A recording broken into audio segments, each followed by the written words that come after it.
नमस्कार. आज आपण करूया कैरीचा मेथांबा.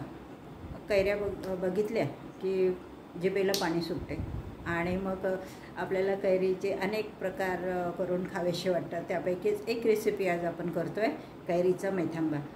या दिवसात अनेक प्रकारच्या कैऱ्या आणि वेगवेगळ्या प्रकारचे आंबे जे असतात, जसे अनेक आंब्याचे प्रकार असतात, त्यापैकी जो आपल्याला आवडते तो आपण निवडतो आणि मग त्या कैरीचे अनेक प्रकार आपण करून ठेवू शकतो.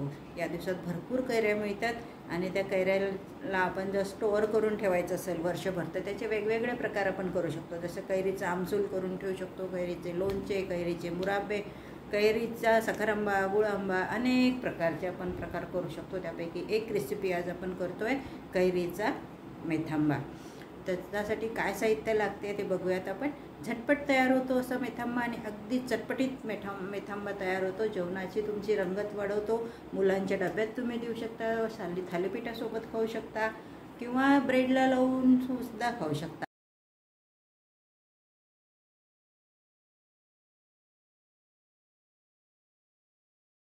आज छान आपण ताज्या कैऱ्यांचा मेथांबा करूया. आता आंब्याचा सीझन आहे. बाजारात छान ताज्या वेगवेगळ्या प्रकारच्या आंब्याच्या कैऱ्या मिळतात आणि कैरी म्हटलं की तोंडाला पाणी सुटते. या कैरीचे आपले अनेक प्रकार आपण करू शकतो. कच्ची कैरी खा, कच्च्या कैरीचं लोणचं तात्पुरतं टाकून तुम्ही रोज खाऊ शकता. याचं पन्हं करू शकता आणि याचं आपण मेथांबा पण करू शकतो. साखर आंबा करू शकता, मुलांच्या डब्यासाठी अनेक प्रकार आपण याचा करू शकतो. असं या मेथांबा करण्यासाठी आपल्याला ह्या ताज्या छान टवटवीत अशा कैऱ्या घ्यायच्या आहेत. तुम्हाला किती करायच्या त्यानुसार घ्या. मी ह्या साधारण मीडियम साईजच्या 2 कैऱ्या घेते आणि या कैऱ्यांचं आपल्याला आता साल काढून टाकायचं आहे वरचं आणि याचे काप करायचे आहेत. मेथांबा करण्यासाठी अशी मगजदार छान टवटवीत अशी कैरी घ्यायची, म्हणजे याचे काप जे आहेत ना, हे असे छान बघा, असे छान मोठे आणि छान असे काय म्हणते याला, मगज आहे बघा. म्हणजे हे आपण शिजवू तेव्हा लगेच गळून नाही जात. अगदी पातळ कैरी असेल ना तर ती गळून जाते पटकन. तशी मगजदार कैरी घ्यायची आणि अशी छान टवटवीत कैरी घ्यायची आपल्याला. तर याचे आपण हे 2 कैऱ्याचा मी मेथांबा करते.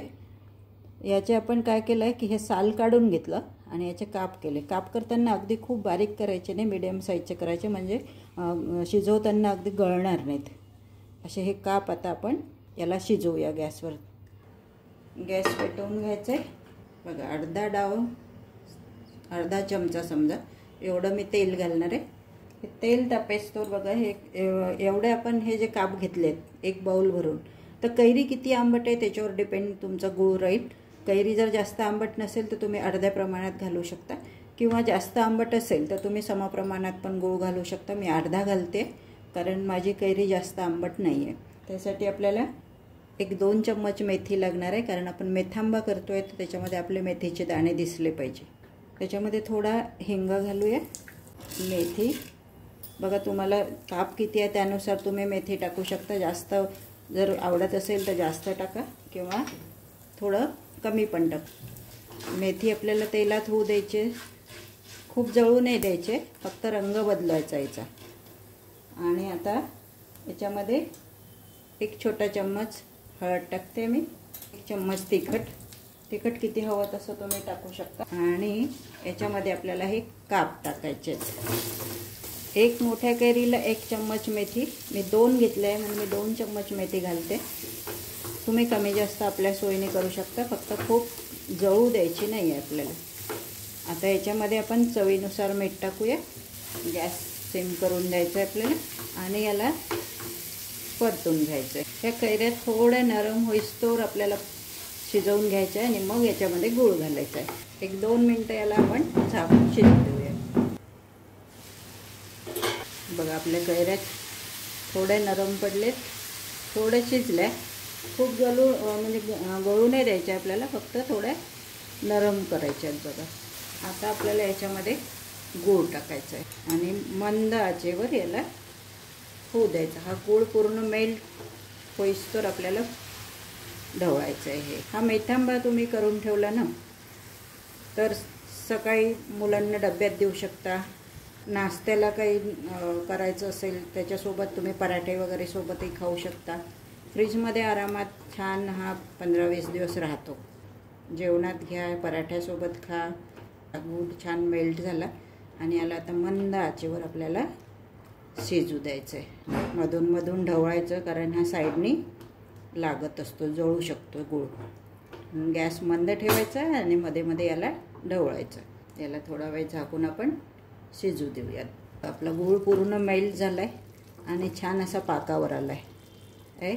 बघा, असं छान पाकावर येऊ द्यायचं गूळ. खूप पाणी नाही राहू द्यायचं. गूळ पाकावर आला चांगला की तुमचा मेथांबा टिकतो चांगला भरपूर दिवस. आणि आपली कैरी पण शिजली पाहिजे. अशी दाबून बघायची कैरी, म्हणजे कळते. बघा दबते, अशी कैरी दाबून बघायची. त्याचे तुकडे झाले म्हणजे कैरी शिजली आणि आपला गूळ पण छान पाकावर आला. आता आपला हा मेथांबा झाला. तर याला आपण बंद करूया गॅसला आणि गरम गॅसवर आपण याला थोडा वेळ असंच झाकून ठेवूया. अशी दाबून बघायची. बघा, शिजली आपली कैरी. आणि हे थोडं जरी राहिलं ना तर हे गरम ह्याच्यात शिजून येत असते. आता याला तुम्ही एका काचेच्या बरणीत किंवा एखाद्या चिनी मातीच्या बरणीत भरून फ्रीजमध्ये ठेवून द्या. आता याला आपण बाउलमध्ये काढू किंवा काचेच्या बरणीत भरून ठेवायचं गार झाल्यावर. असा घट्ट आपल्याला गुळाचा पाक होऊ द्यायचा आहे आणि सोबत आपली कैरी पण शिजली पाहिजे. याच्यामध्ये आपण अजिबात पाण्याचा वापर केला नाही. एकदम चटपटीत गुळ आंबट छान आपला मेथांबा तयार. याला तुम्ही 15 ते 20 दिवस फ्रीजमध्ये स्टोअर करू शकता. जेवणासोबत खा, पराठ्यासोबत खा, एकदम टेस्टी.